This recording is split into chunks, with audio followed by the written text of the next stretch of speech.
Shein product. Shein. In-order ko. Saan natin?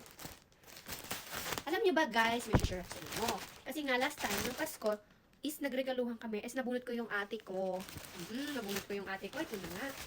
Bumili ako sapatos kasi mga sapatos ang pinagre-regalo nga namin. So, nung bumili ako ng sapatos, hindi kasya sa kanya. So, ayun. Wala akong magawa. Hindi ko rin naman maibalik na dahil ang tagal ko nang sobrang busy, hindi ko na naibalik. So, hindi na sure akong hindi na yung tatanggapin. So, ayun. Siya, order ako na lang sa Shein. So, ayan. Huh?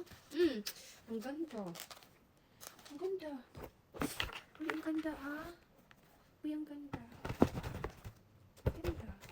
So, ayun, nakatas na tayo dito sa, sapatos. So, talagang yung karton be, walang siya. Ganda. So, ito yung next. Mga swimsuit na to, guys. So, wala na. Ayun. So, ayun. Okay na natin. Alam niyo ba, guys, mahilig ako sa mga swimsuit na yung color niya is grabe talaga. Yung kulay niya, nakakaakit talaga. Yung kulay na nakakaakit. Kasi halos kung makikita niyo sa mga picture ko, sa mga video ko na kapag nagsiswimsuit ako, be, ang mga kulay be ganito, yung grabe yung pagka-blue, grabe yung pagka-pink, grabe yung pagka-brown, grabe ka-nern.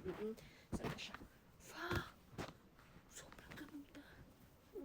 So, nagbabala kasi ako mag-Boracay ulit. So, ayan siya. Ang ganda. Parang palo na naman na. Ang ganda. Ganda. Ito yung next natin. Ito na siya guys. Sabi ko nga sa inyo, diba, mahilig ako sa mga kulay na grabing nakakaakit talaga. Tingnan mo naman ang pagka-highways niya. Grabe talaga. Parang abot na sa ano ko.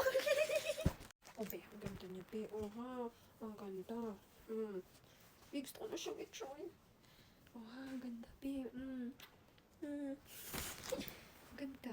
So, use the code, Christy Mapagmahal 28. Char, joke lang. Wala tayong ganun, be.